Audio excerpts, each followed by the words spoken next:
E eu estou de volta com Revista e a gente fala agora das eleições de 2014. Termina hoje o prazo para os partidos, para os candidatos registrarem as candidaturas no Tribunal Regional Eleitoral, para fazer uma análise dessa atual conjuntura política, do que a gente já tem até agora aqui em Mato Grosso, envolvendo as alianças, as composições para o pleito do dia 5 de outubro. Eu recebo o professor e analista político Lorenberg Nunes. Boa tarde, obrigada pela presença aqui no Revista.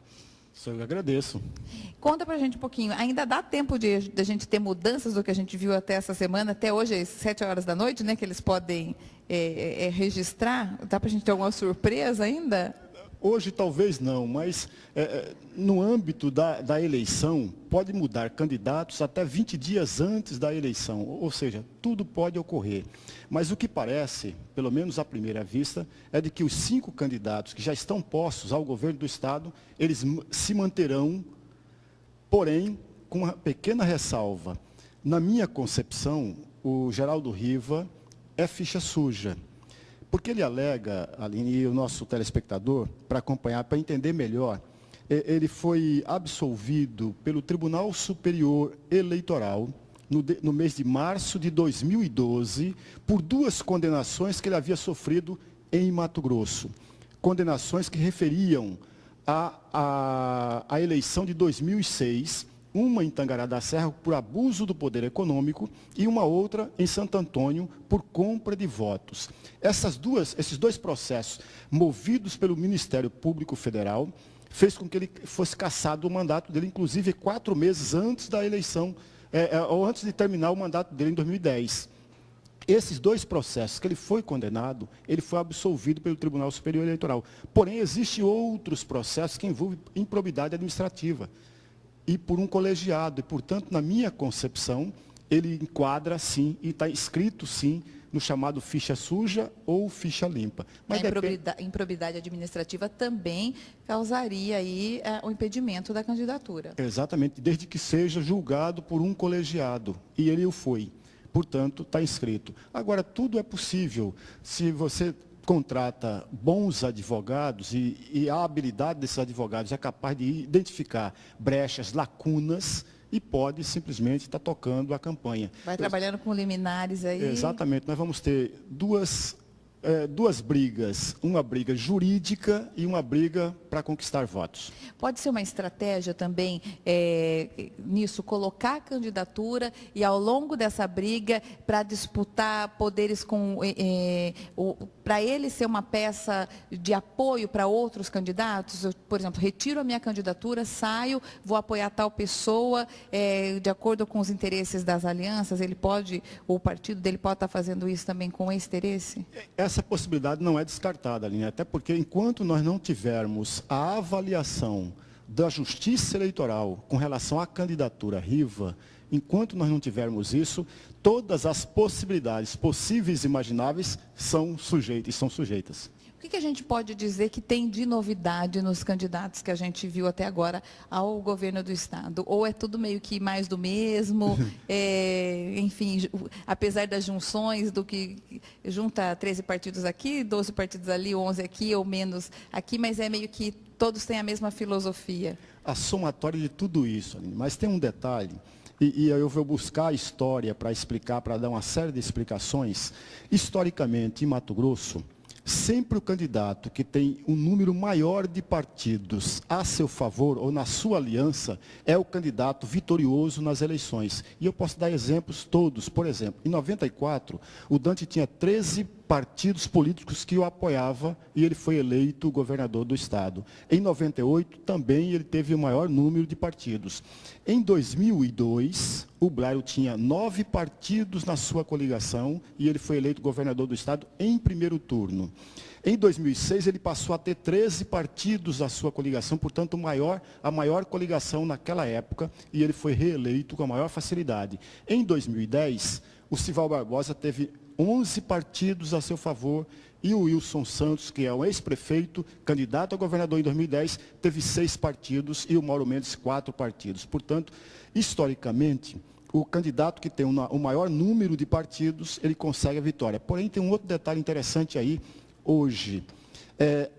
pela primeira vez na história político-eleitoral de Mato Grosso, a base aliada ou a base governista desmembra-se em dois pedaços ou em duas grandes alianças, trazendo duas candidaturas ao governo. Não existe em nenhum momento na história política regional esse feito.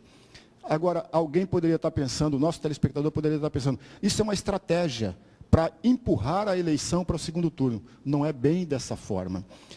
O desmembramento da base aliada se deu muito mais por desorganização, por indisciplina, por a falta de um articulador dentro do grupo para unir todas as diferenças e os diferentes, do que necessariamente por estratégia. Agora, eles estão usando exatamente isso como estratégia, vendendo o peixe como estratégia. E aí eu quero chamar a atenção do nosso telespectador, né, para uma coisa muito simples. Não é o número de candidatos que empurra a decisão para um segundo turno, mas é a capacidade que cada um desses candidatos tem para conquistar votos. Por isso que quando tem um número maiores de partido, a gente pode dizer assim, ele consegue uma capilaridade maior no Estado como um todo, seja do vereador de uma cidadezinha, sei lá onde, né? Daí de norte a sul do Estado você consegue e você acaba conseguindo essa conquista de votos? É exatamente isso, Aline, mas não é o nosso caso, porque é preciso que também avalie as candidaturas. Na minha concepção, eu posso estar equivocado, porque a partir de amanhã que começa oficialmente a campanha eleitoral, e muita coisa pode ocorrer durante a campanha eleitoral, né? A gente não tem noção do que pode ocorrer.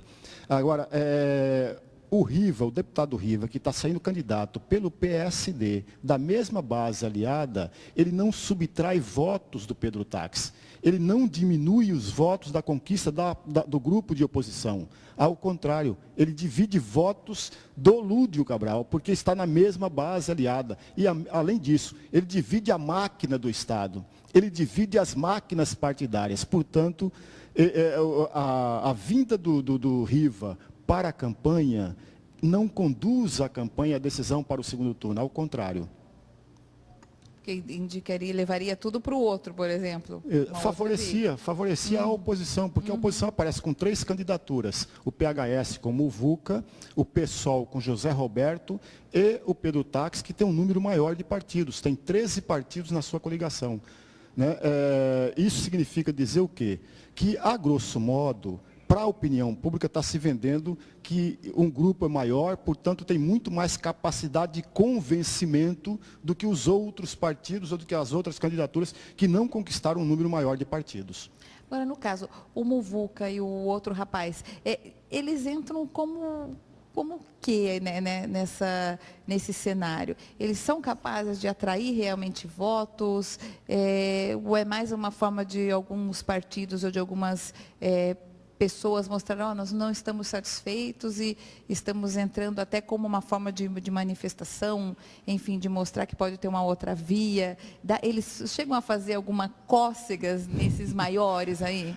É uma soma de quase tudo isso, Aline, por uma razão muito simples.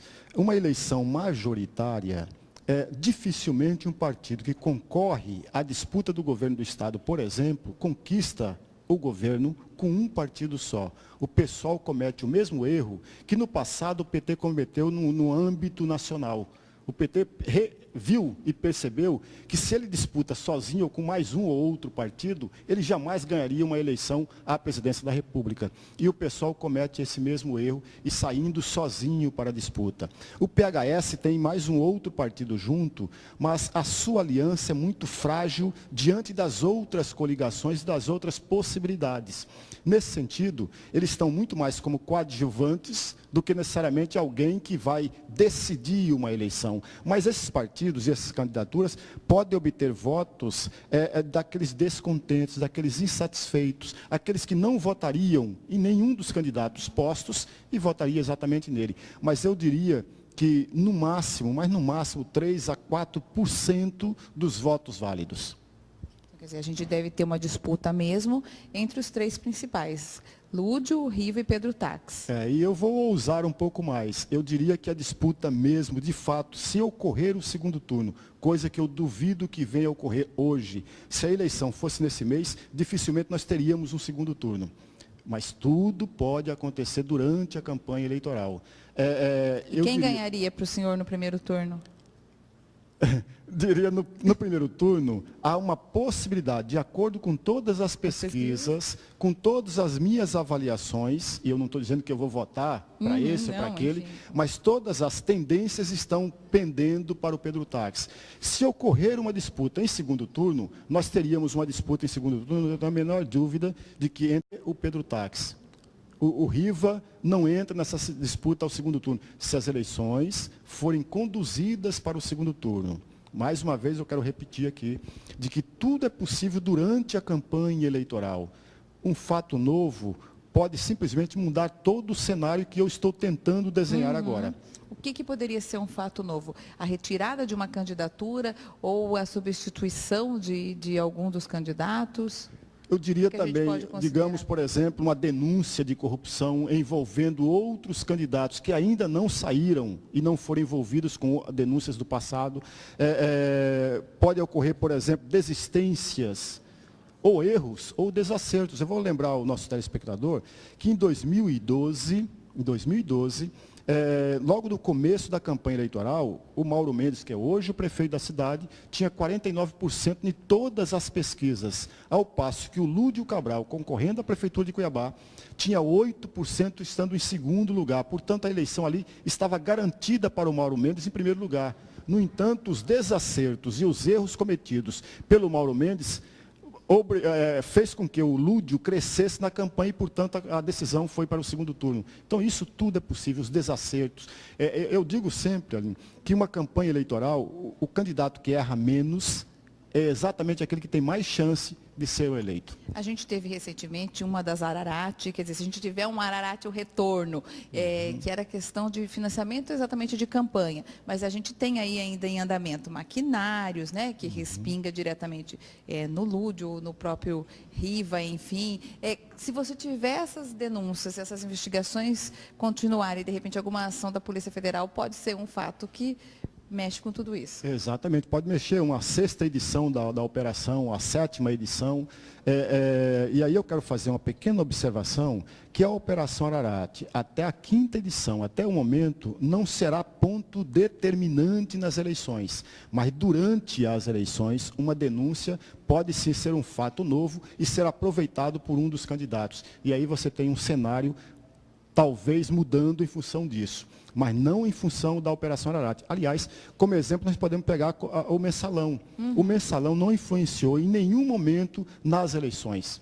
O PT ganhou, independentemente do Mensalão, com maior tranquilidade. Bacana. Eu agradeço a presença do senhor aqui no Revista. A gente vai voltar a conversar sobre esse assunto, que ainda vai dar muito pano para manga, né? Muito obrigado.